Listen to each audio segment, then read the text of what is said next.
Capítulo 19. Gabe dirigiu. Era tudo o que podia fazer. Talvez, se fosse um detetive ou um investigador particular, alguém com uma equipe e especialista que pudesse convocar, ele faria algo mais produtivo. Mas Gabe não era nenhuma dessas coisas. Ele não sabia mais o que era. Não tinha emprego, não tinha lar, não era mais um pai e nem marido. Um motorista sem destino e sem passageiros. Agora, porém, ele tinha algo. A foto. O arranhão. Enquanto dirigia, ele repassava os fatos na mente. Cutucava e questionava as memórias, tentando encontrar falhas nas lembranças. Tinha sido mesmo naquela manhã que ele fizera o curativo da filha? Ou poderia estar confundindo com outra manhã? Não, ninguém esquece algo assim. Ninguém esquece a última vez que viu a esposa e a filha vivas. E aquela manhã de segunda-feira não tinha sido uma manhã comum. Não era normal ele levar a Izzy para a escola. Na verdade, ele se lembrava de discutir com Jenny sobre isso. Está um pouco em cima da hora. Você não pode remarcar a reunião? Não, é um cliente importante. Mas eu vou me atrasar. E daí? É só um dia. Inclusive, você poderia estar saindo na hora também. Imagina que luxo. Por favor, Jenny. Estou falando sério, Gabe. Você perdeu a festa de aniversário da Izzy no fim de semana. Uma das festas. Eu tinha que trabalhar. Você quase perdeu o nascimento dela. Ah, pronto. Pronto mesmo. É sempre o trabalho, não é? Mas toda vez que eu ligo, você nunca está lá. Está sempre com um cliente, na estrada ou com o celular desligado. Onde você estava na segunda passada, Gabe? Porque no trabalho não sabiam. Meu Deus, achei que a gente já tinha superado isso. Tantas acusações. Eu não estou acusando você de nada. Então o que você está dizendo? Uma longa pausa. Seu olhar quase arrancou a verdade dele. Quase. Estou dizendo que eu quero você em casa no horário hoje. Só uma vez por semana. É só isso que eu estou pedindo. Uma noite em que vamos jantar juntos.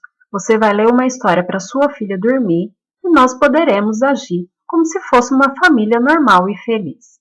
Depois de cravar esse espinho bem fundo, Jenny vestira o casaco, passara a bolsa por cima do ombro e saíra para se despedir de Izzy. Gabe tinha ido atrás dela, mas quase tropeçara em Schrödinger, que passava entre suas pernas pedindo café da manhã. Gabe xingara, empurrara o gato com o pé e pegara o celular. Fora aí que Izzy entrara na cozinha, descabelada e corada.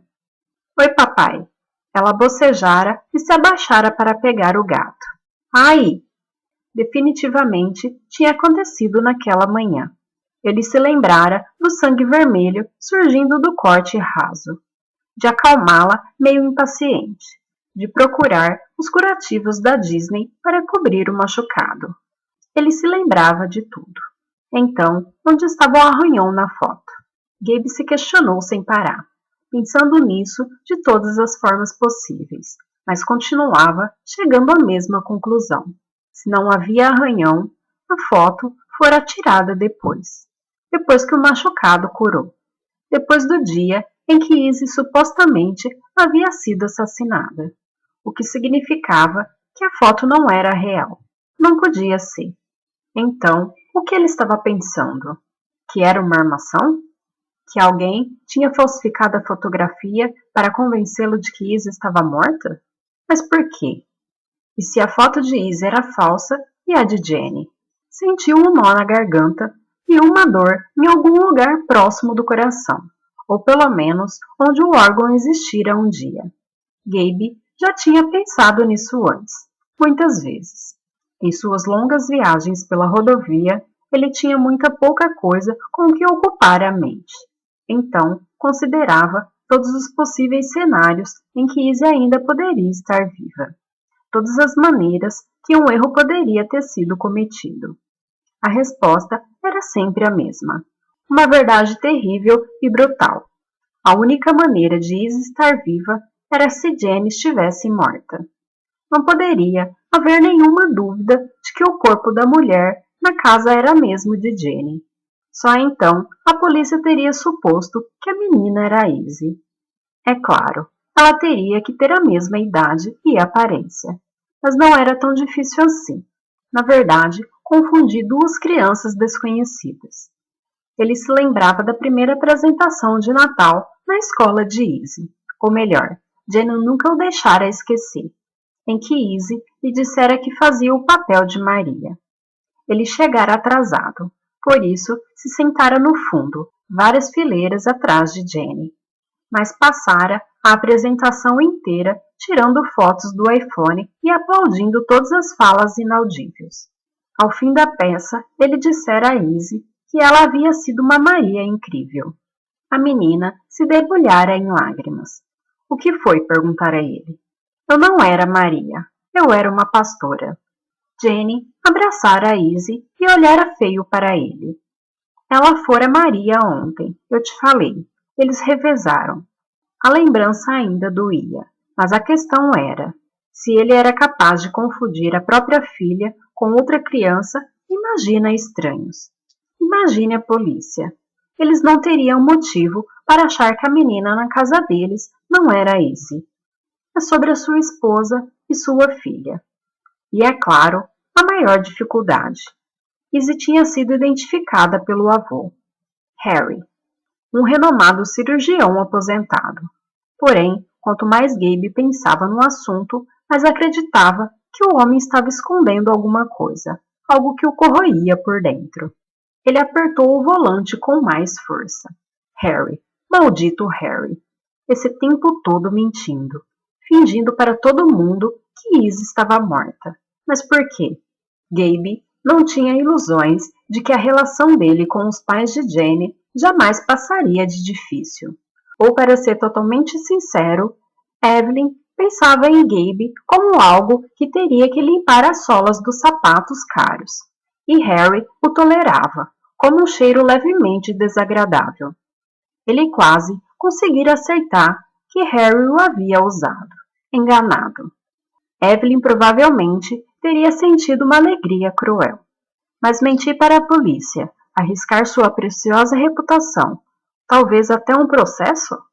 Fazer aquele funeral mentiroso, colocar flores todo mês no túmulo de uma criança? Jesus, tinha que haver um bom motivo. E quem era a outra menina? Essa era a questão a que ele não sabia responder. Se Izzy estava viva, então tinha que haver outra menina na casa. Outro corpo para ser identificado, cremado. Mas se outra criança tinha sido assassinada, então por que diabos ninguém comunicara o seu desaparecimento? A polícia tinha conversado com outros pais da escola de Izzy. Foi preciso, por causa da festa de aniversário dela no fim de semana. Com tanta gente entrando e saindo da casa, qualquer possibilidade de a polícia recuperar algum DNA tinha sido obliterada. Mas ninguém dissera. Aliás, policial, acho que perdi a minha filha. A cabeça de Gabe latejava. Ele esfregou os olhos. Uma buzina soou alta o bastante para tirá-lo do estupor. Ele tinha deixado a van derrapar. Rapidamente, ajeitou o carro, desviando de um caminhão que vinha toda pela pista interna. Merda! Respirou fundo. Gabe, se concentra, pensa. Duas meninas, parecidas o suficiente para serem confundidas, quase intercambiáveis. Eu não era Maria, eu era uma pastora. Porque ninguém tinha comunicado o desaparecimento de outra menina. De repente ele entendeu. Sentiu seus neurônios fazendo conexão no cérebro. Havia encarado aquilo do ângulo errado. Chegado tarde, sentado nos fundos, tirando fotografias sem realmente prestar atenção. Se outra menina podia ser confundida com Izzy, então Izzy podia ser confundida com outra menina. Ela foi Maria ontem. Eles revezavam. E se outra menina não estivesse desaparecida? E se Izzy estivesse interpretando o seu papel?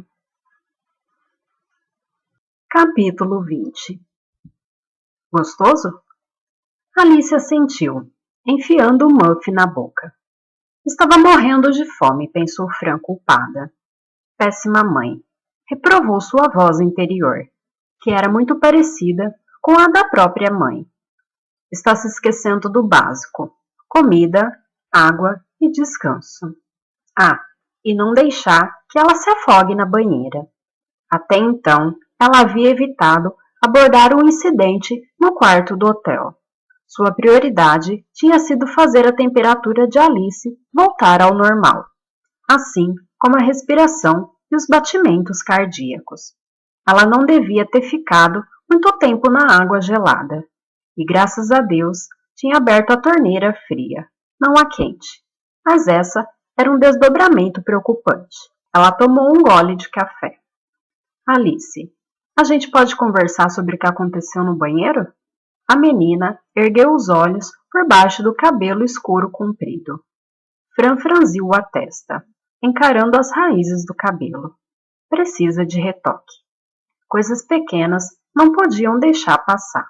Não lembro, respondeu. De nada? Perguntou Fran e esperou. Alice suspirou e olhou para o muff na metade. Eu vi a menina de novo. A menina? Fran ficou agitada. Quem era? Alguma amiga imaginária? Um produto da imaginação de Alice no trauma? Ou outra coisa? A menina fez você abrir a torneira e entrar na água? Não, ela só queria me mostrar uma coisa. Fran trincou os dentes e colocou o cabelo atrás da orelha. Tente manter a calma. O que ela queria te mostrar? Alice remexeu a mochila no colo. Clique-clac, clique-clac. O som fazia Fran tremer por dentro. Ela lutou contra a vontade de gritar. Para com essa merda.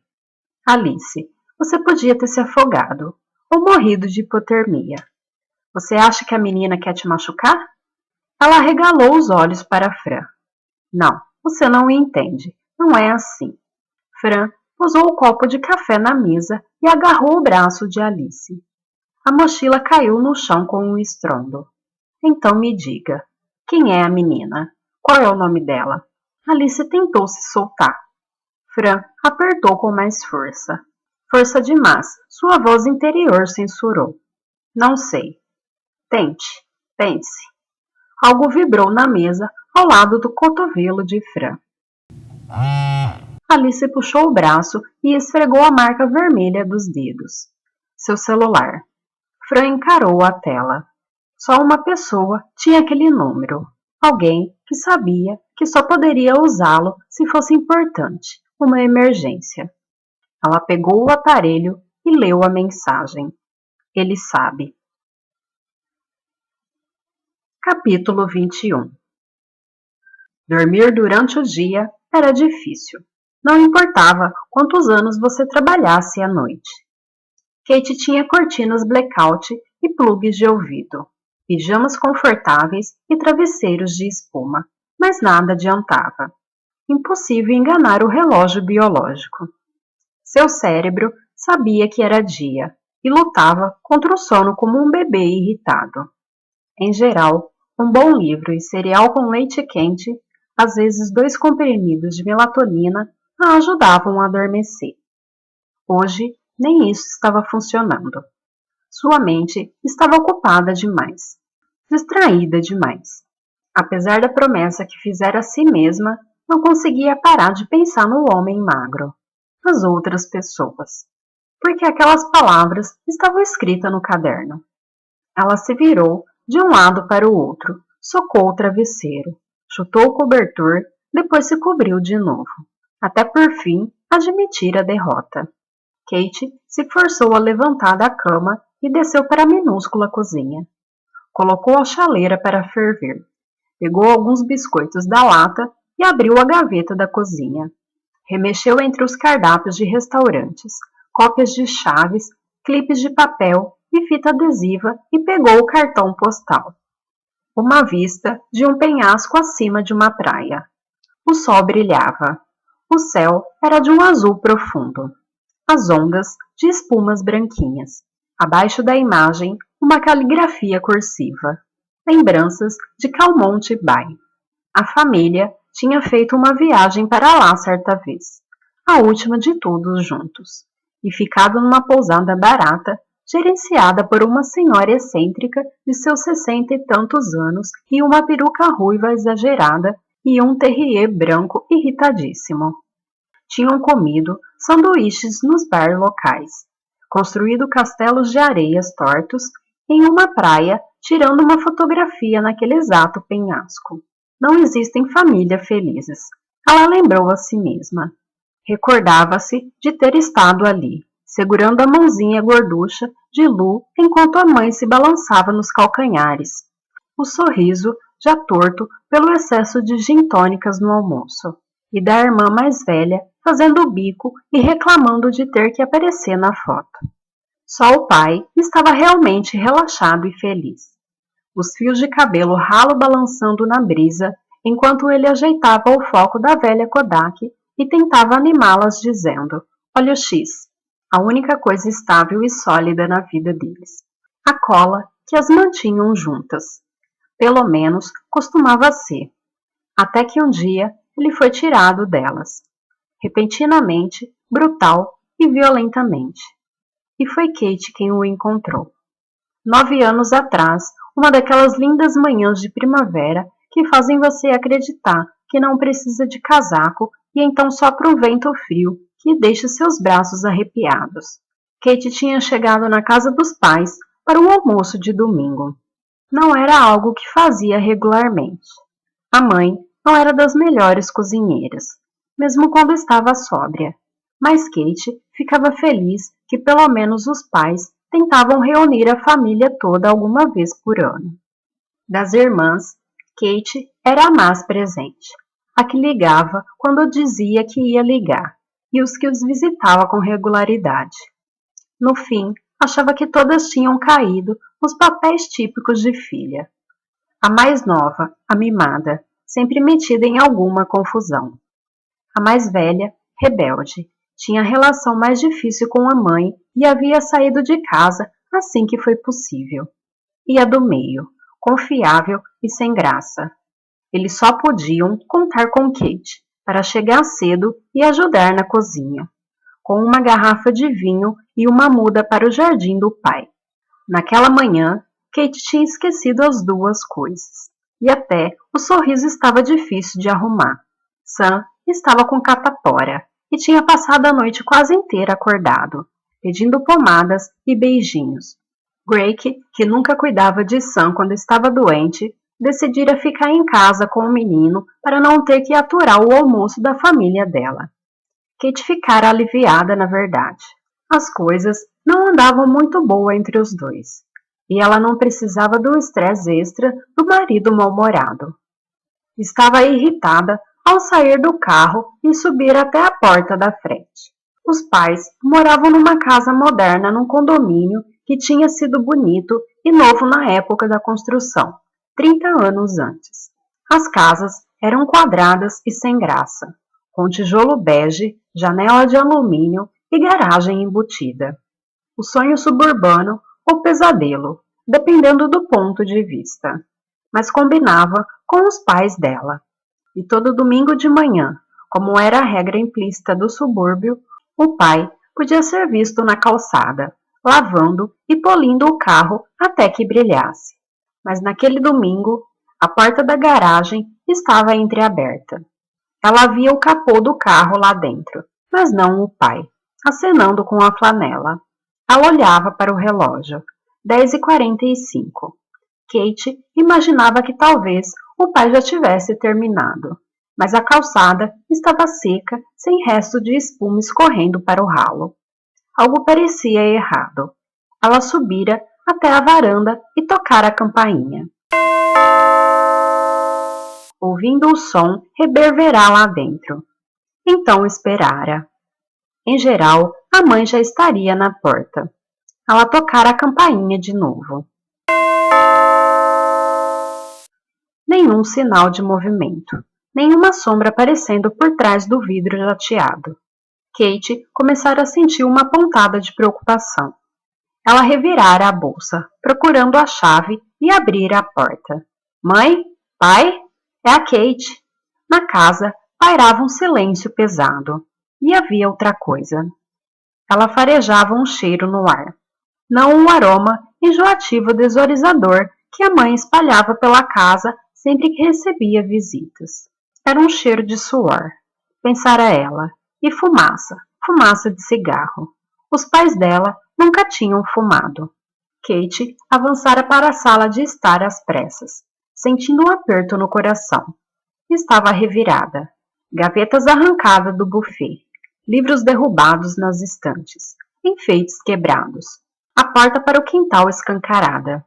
A mãe dela estava caída ao lado do sofá, ainda de camisola.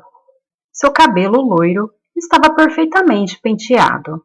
Estava coberto de sangue coagulado e escuro. Havia mais sangue no seu rosto, inchado e roxo. Mãe! Kate correra até ela e se ajoelhara. Conseguia ouvir sua respiração, mas era superficial e dificultosa. E meu pai? Vai ficar tudo bem. Vou chamar a ambulância, ok? Pegara o celular e disparara pelo corredor. Uma brisa fria passara pelos seus braços nus, e ela virara. A porta da cozinha para a garagem estava entreaberta. Pai? Kate seguira para lá, o celular apertado na mão, o coração disparado, e entrara no cômodo frio e escuro. O carro estava estacionado como de costume, mas a porta do motorista estava aberta com as chaves ainda na ignição. O ladrão ou os ladrões tinham tentado roubar o carro, mas algo os impedira. Algo havia feito eles entrarem em pânico e fugirem. Pai? Ele estava caído por cima do capô, quase num abraço. Sangue escorria pelas laterais do carro, deixando marcas na pintura prateada. Ele ficaria tão irritado com isso, uma vozinha comentara na sua cabeça, sujando o carro todo. Kate não conseguira ver o restante do seu corpo, porque estava esmagado entre o carro e a parede da garagem, com tanta força que o metal do porta-malas havia amassado e o para-brisa traseiro rachado. O rosto dele estava virado na sua direção, os olhos azuis brilhantes, com as rugas ao redor, desenhado pelo sol, agora vazios. Um olhar de surpresa. Que tivesse sido assim, que sua vida tivesse terminado ali, naquela garagem escura e vazia de pijama, ao tentar impedir um bandido de roubar o seu carro, que aquele não veria outra manhã de domingo. Todos aqueles domingos, flanelas e ceras, terminados para sempre. Ela encarara os olhos vazios do pai e começara a gritar. Seu celular vibrou,